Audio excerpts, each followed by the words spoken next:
Hi, this is Candace Sarney with artofplacement.com. I'm here again with Joel Bruce Wallach, the inventor of Powerforms. Hi, Joel.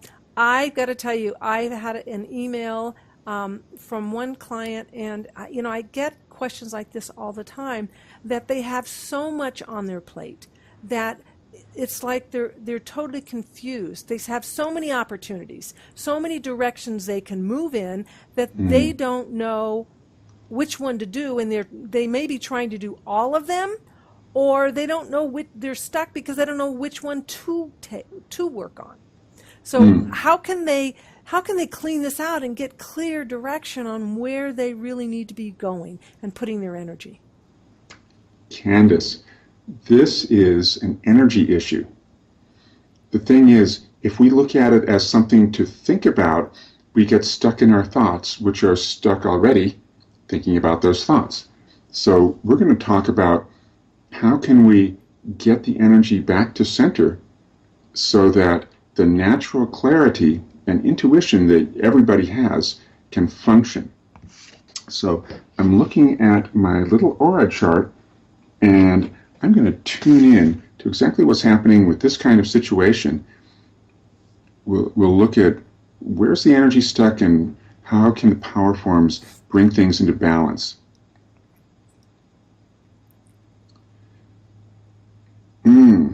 Two things are happening. Too much input, too many energy encroachments from other people. Oh, wow. This is an interesting way to put it, because now, instead of simply saying, oh, I have so many choices and I don't know what to do, it's more a matter of this person's in my space and that person's in my space, no wonder I'm confused. This little product is specifically tuned. What is that? This is the star, and this star shield, it's called a shield. It doesn't look like much, but it's a shield that helps you have a sense of your own energy signature, your energy identity. And it helps keep the energies of other energy signatures out of your space. And this is a really important thing, the idea of being you, being in your space, not just because it's healthier, but because regarding this particular issue. It's kind of like the shoulds and ought tos? That can be an element, yes. It can be all the things that society says. Not that what society says is wrong, but if it's all over your mind and all over your feelings, then you can't determine what is my truth relative to the given situation that I'm in. This is often worn, it's got a little hole so you can wear it as a pendant. If you wear it over the upper chest, it's over an energy center called the thymus, or the high heart. It helps you to be in your own space more easily. Or you could simply hold it in your hand, or you could hold it like so. Does it matter which hand I hold it in? No, it doesn't. Okay. Yeah. It helps you to be in your own space relative to everyone else. And so the reason we're talking about this in connection with the situation you brought up, I believe that in this kind of a situation, there's not enough sense of who am I really? What are my thoughts really? What's true in my heart of hearts? What are my deepest feelings?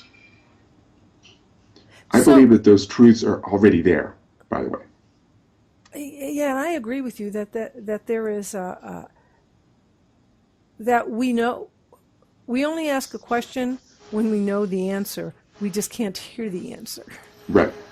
And right. So, you're here because people can't hear their own answers. And what you're saying is using this shield will actually help them to hear their own thoughts, their own wisdom.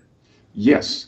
And we want to emphasize, it doesn't mean that you suddenly become clairaudient and you start hearing things in some exotic manner.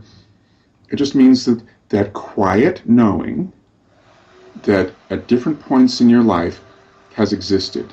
The quiet knowing, this feels right. This is the way to go. I am moved to move forwards in this direction, or this direction, or towards this person, or this person, or this business, or that business. It makes it easier for, the best term for this, if you are a pendulum. I think we're all pendulums, or we're all like almost like a compass. We have an inner truth compass. So if we get the other stuff out of the way, the truth compass can work more efficiently. Okay. And this is just simple as wearing. Could be as simple as wearing, or holding it and doing an intentional meditation. You can do it that way, or interacting with your meridians in your hands. For those who don't meditate, what do you mean by a simple meditation? You could just sit down, forget the word meditate. This is a focusing technique, concentration technique. Just sit down and say, okay, I want to tune into something. I want to tune into my truth. I set the intention to release other people, other situations, so I can just feel what's true for me. It's an exploration. It's not something that's guaranteed to produce this or that. It's an exploration that makes it easier to tune into your truth. Well, fabulous. So yeah. That's the Serenity Star Shield. And the objective with this is really just to tap into yourself and to become aware of your own wisdom and knowingness. Yes. Perfect, Joel. And again, I think in terms of amount of time, what would you say with that? How long would you use it? Some people wear it all day just as a general practice, just because we are in a civilization where there are a lot of people and they do have a lot of opinions. Wow, so this is just something you could put on every day, and it would help to give you clarity throughout the entire day. You could do it that way. Because I'm super sensitive to energy, I do not wear things all day. I just say, okay, right now I'm feeling like there's too much stuff around. I'm going to use this to help me, and it helps me for the duration of whatever I'm working with. So a lot of ways to use this. All right. Joel, thank you so much for being with us again here today, talking about the Serenity Star Shield and getting clarity and direction on where you should be moving in your life. Thank you again, Joel. This is Candace Arney with artofplacement.com. Thank you, Joel Bruce Wallach, the inventor of Power Forms, and we will see you again soon. Blessings, Candace.